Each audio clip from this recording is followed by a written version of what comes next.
Wow! This is our final chikahan. Ito po si Arwen Ignacio, the diva that you love. Kasama ko ang aking kumaring ultra maldita. Hi, this is Alex Brosas.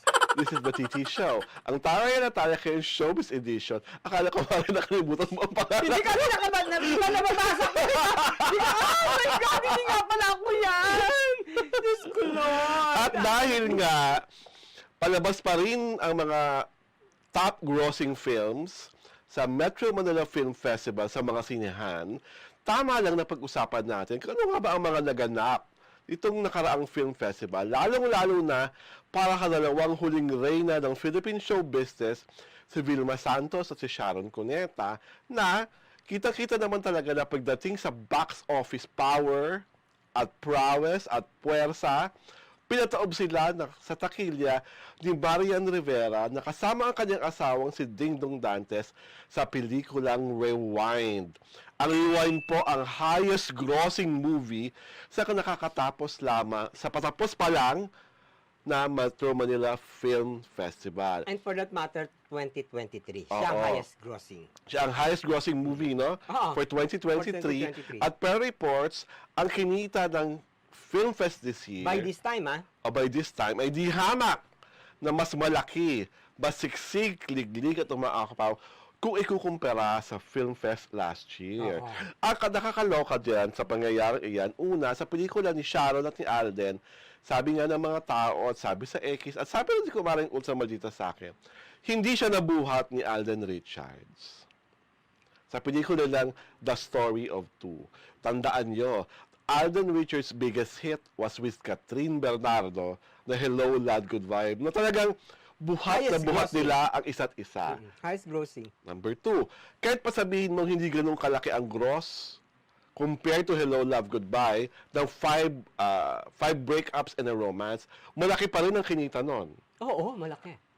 Kukumpara mo sa napakataas na expectations sa pagkasama nila ni Alden Richards. Mara sa tingin mo, bakit matamlay ang pagtanggap sa pelikula ni Ate Shawi at ni Kuya Alden? Kasi hindi naman kagandaan ng mga movie nila, no? My God! Talaga? Oo! Napanood mo ba? Ang trailer, charot! Trailer naman pala. Alam mo kasi ako, kailangan ma-impress ako sa trailer pa lang. Otherwise, hindi- hindi ko pa nanoorin. Hello!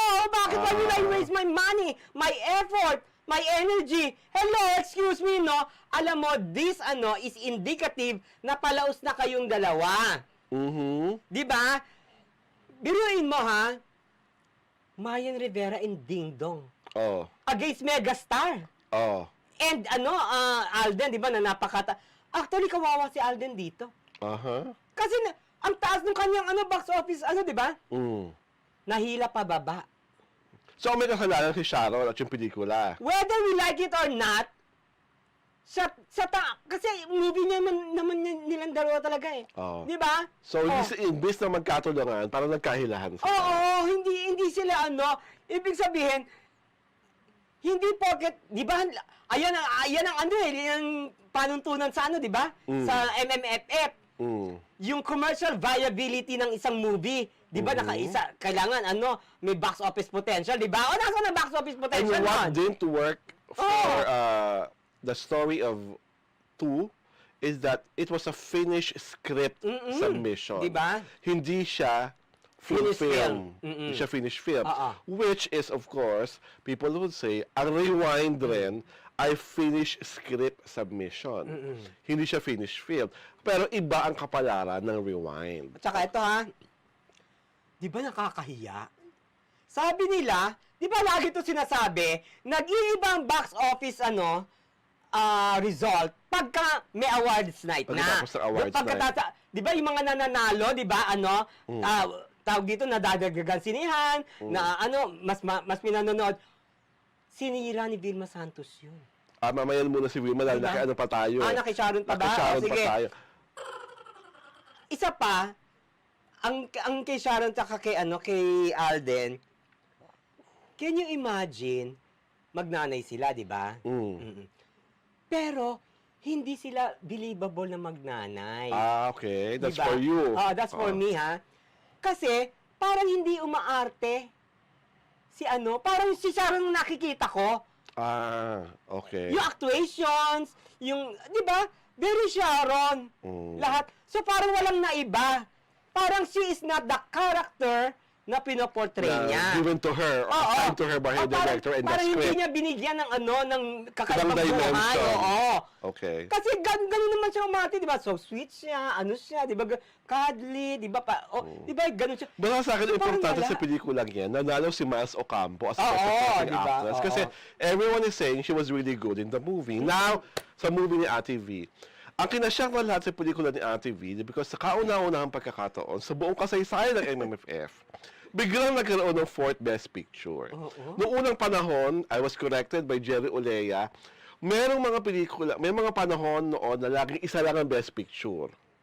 Hanggang eventually, naging 2 or naging 3. May panahon pa nga, ng panahon ni Tingting Cojuangco, walang nanalong first at second Best Picture. 3rd Best Picture lang, halimaw sa banga. Sa kauna-unahang pagkakataon, na kinabigla ng lahat, ay, 4th Best Picture ang When I Met You in Tokyo. Number 2, everyone was not expecting Ate V to win the Best Actress. Lahat nagkasabi, it's a laban between Alessandra, Marian Rivera, and Sharon Cuneta.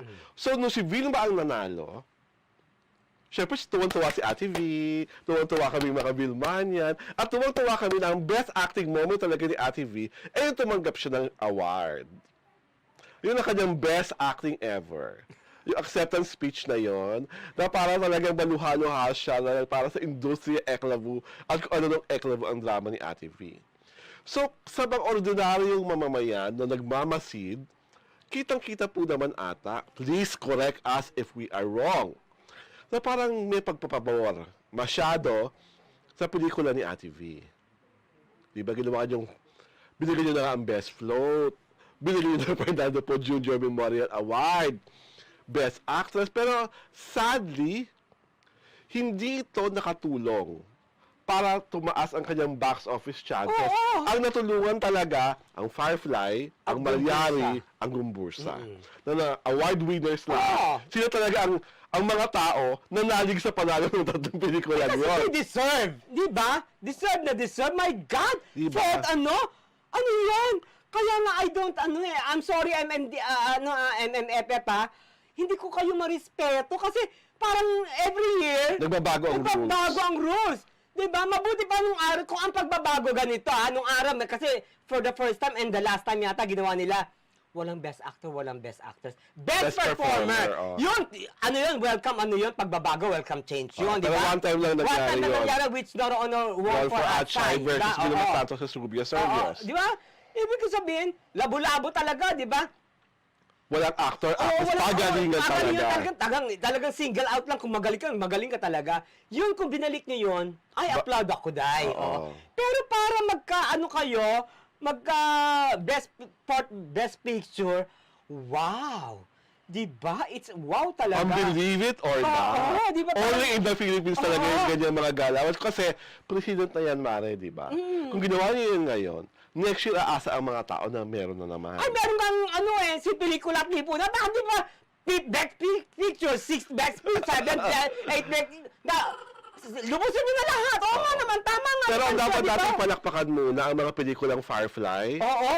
The Serve, Gombosa, my Gombo, God! Salaro, The Serve, Oh, Cedric, I love you! Cedric, we love you. Oo. We have a new leading man in the Oh my person of God. Cedric Juan and Oo. Piolo Pascual, Majestic Malyari. Oo, di ba? Derek Cabrino, mahal na mahal talaga kita. I love you.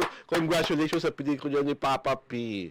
Oo, Diba? Yung tatlong yung tatlong pelikulang yon na nung nagka-award lalong dumami ang mga sinihan. Yeah, oo. Mas dumami ang nood. Ang tatag ni Papa P ha, number 2. Oo, number 2 siya. Hindi siya Number na- 3 ang Gumburza. Oo. Number 4 ang Ang Firefly. Firefly. Diba? Diba? So congratulations dun sa mga pelikulang at nakakatuwa sa nung 5 pelikulang nagtagumpay sa takilya. Oo. Magaganda talaga ang kalidad. Kwento-wise, Oo, kwento, actingan, yeah. lahat. wala kang maipipintas. Ang mapipintas mo nga lang talaga yung number 5, which is yung pelikula ni Ate Shawi. Oo. Ate Shawi, we love you, ha. Pero kasi, parang at your age, 57, huwag na magpa-cute. Diba? Gusto namin yung parang nagmamalitang Sharon, kaya ito naman ang gagawin mo. Yan, talaga antipatika ka, kontrabida ka. Oh, ano daw, welcome din sa kanyang kontrabida roles. O, diba? Oo. Easier said than done. Diba? Sana magawa mo. At Diba? dahil dyan, dahil nga bagong taon, bagong buhay, bagong subscribers na hinihiling namin. Mag-subscribe po kayo sa aming YouTube channel at i-follow kami sa Diario Turada at sa aming Daily Tribune Facebook pagina para hindi ko kayo maeskupan. Ito po si Arwen Ignacio, the diva that you love. Kasama ko ang aking kumaring Ultra Maldita. Hi, this is Alex Brasas. Ito po ang The TT Show. Ang Tara yan at Talya kayong Showbiz Edition.